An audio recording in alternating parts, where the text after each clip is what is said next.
Uttarakhand budget देखेंगे 2024-25 के लिए, तो बजट जो होता है ना, उसका जो उल्लेख किया गया बजट शब्द का, वो वार्षिक वित्तीय विवरण के नाम से किया गया है। ठीक है, हमारे जो संविधान है ना, उसमें बजट नहीं दिया है, उसमें दिया है वार्षिक वित्तीय विवरण।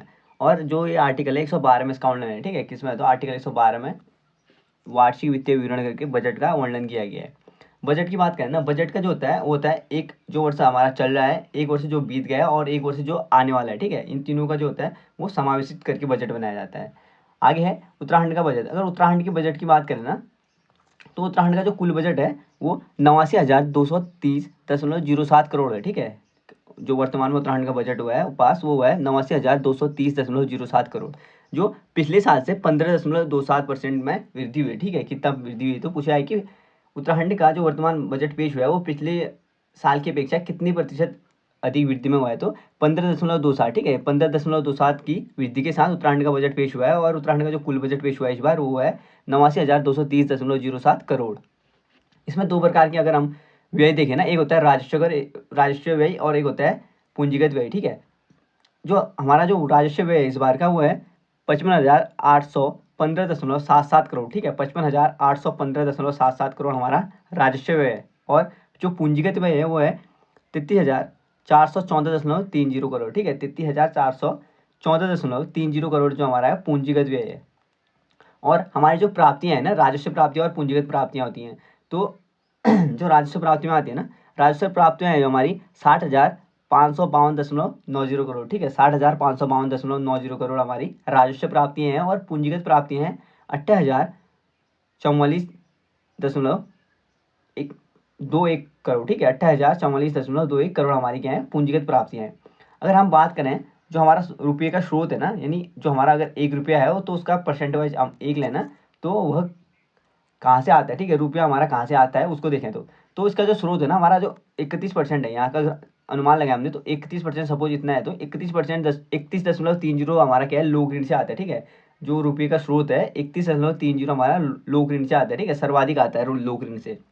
उसके बाद है 25.24%। ठीक है, तो हमारा 25.24। ठीक है, 25.24% जो हमारा है ना, वो स्वयं का कर राजस्व है। ठीक है, कितना है? स्वयं का कर राजस्व सपोज इतना है हमारा, क्या? 25.24। ठीक है, 25.24।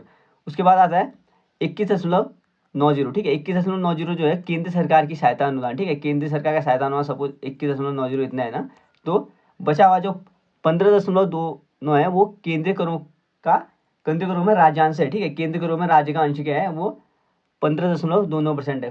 तो पूछा है कि हमारा जो रुपये सोर्स में है, सर्वाधिक जो रुपया आता है वो कहाँ से आता है? तो आता है लोक ऋण से। ठीक है, 31.30 लोक ऋण से आता है। उसके बाद 25.24% स्वयं का राजस्व कर से आता है। ठीक है, उसके बाद 21.90% केंद्र सरकार से सहायता अनुदान के रूप में आता है, और 15.29 केंद्रीय करों में राज्यांश के रूप में आता है। ठीक है, 15.29 तो सर्वाधिक लोक ऋण हो गया। उसके बाद स्वयं का राजस्व। ठीक है, स्वयं का कर राजस्व, और उसके बाद हो गया केंद्र सरकार से सहायता अनुदान।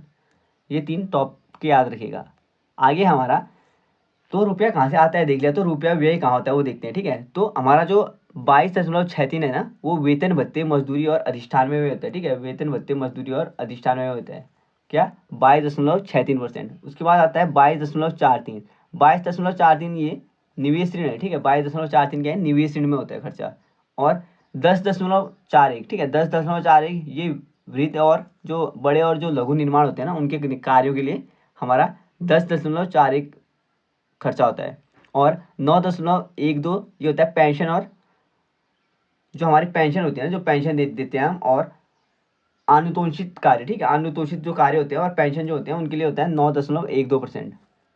और 22.43% है ना, ये अन्य व्यय होते हैं। ठीक है, ये अन्य व्यय होते हैं।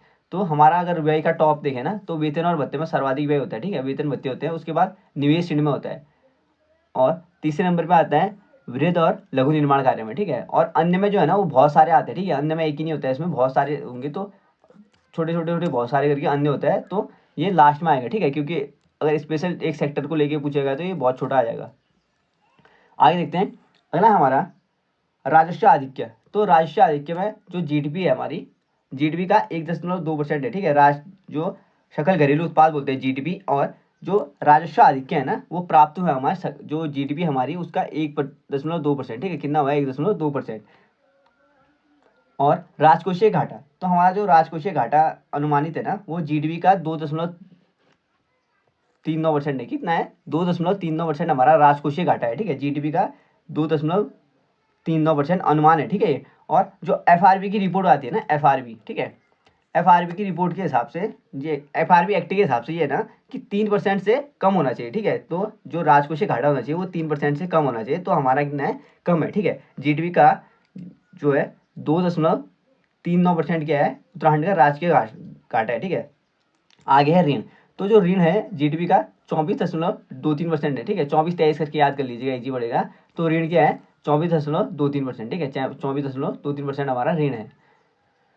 आगे है राज्य का सकल घरेलू उत्पाद, तो राज्य के अगर सकल घरेलू उत्पाद की बात करें ना तो 3,46,000, ठीक है, 3,46,000 करोड़ क्या है राज्य की, हमारी उत्तराखंड राज्य की जीडीपी है, ठीक है, यानी सकल घरेलू उत्पाद है। और ये 2023-24 के लिए है, ठीक है, 3,46,000 करोड़। और जो 2022 और 23 में थी ना वो थी 3,03,000 करोड़, ठीक है, कितनी थी 3,03,000 करोड़। और जो वर्तमान में 2023-24 के लिए वो है 3,46,000 करोड़, ठीक है, 3,46,000 करोड़। और जो हमारा जो बजट पेश होता है ना वो 1 फरवरी को होता है, ठीक है, वर्तमान में 1 फरवरी को होता है।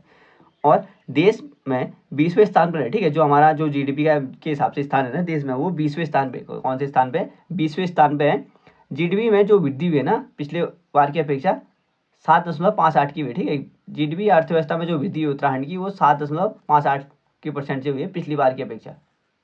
आगे है 2023-24 में जो प्रति व्यक्ति आय है, ठीक है, उत्तराखंड की जो प्रति व्यक्ति आय है वो 2,60,201 रुपये अनुमानित है, ठीक है, 2,60,201 रुपये की है उत्तराखंड की प्रति व्यक्ति आय अनुमानित है, ठीक है, 2023-24 में। और अगर जीडीपी में क्षेत्रों का योगदान देखें ना तो प्राथमिक, द्वितीय और तृतीय क्षेत्र होते हैं ना, कृषि, विनिर्माण और सेवा क्षेत्र, ठीक है। तो प्राथमिक क्षेत्र या प्राइमरी सेक्टर में जो होता है वो कृषि में ना 9.99, ठीक है, यानी जो तीसरे नंबर पे हमारी कृषि है, ठीक है, 9.99%। और दूसरे नंबर पे विनिर्माण क्षेत्र है, ठीक है, यानी मैन्युफैक्चरिंग सेक्टर है, इस पे 46.84% है, ठीक है, 46.84% जो है वो द्वितीय क्षेत्र या विनिर्माण क्षेत्र, ठीक है, मैन्युफैक्चरिंग सेक्टर में है जो सर्वाधिक है, ठीक है। उत्तराखंड में पूछा है कि जीडीपी में सर्वाधिक योगदान कौन से सेक्टर का है, तो विनिर्माण या द्वितीय क्षेत्र का, ठीक है। उसके बाद आता है तृतीय क्षेत्र, तृतीय क्षेत्र में है 43.61%, ठीक है, जो क्या है दूसरे नंबर पर है। अगर पूछा है कि जीडीपी के योगदान के आधार पर हमारे प्राथमिक, द्वितीय और तृतीय क्षेत्रों को उत्तराखंड की जीडीपी के आधार पर अगर हमने क्रम वाइज लगाना ना तो सबसे टॉप पे जो है वो है द्वितीय क्षेत्र, ठीक है, यानी विनिर्माण सेक्टर है 46.84% के हिसाब से। और दूसरे नंबर पे आएगा सेवा क्षेत्र, ठीक है, सेवा क्षेत्र में 43.17%। और तीसरा आएगा कृषि क्षेत्र, ठीक है, जिसमें 9.99% कृषि क्षेत्र में आएगा, ठीक है।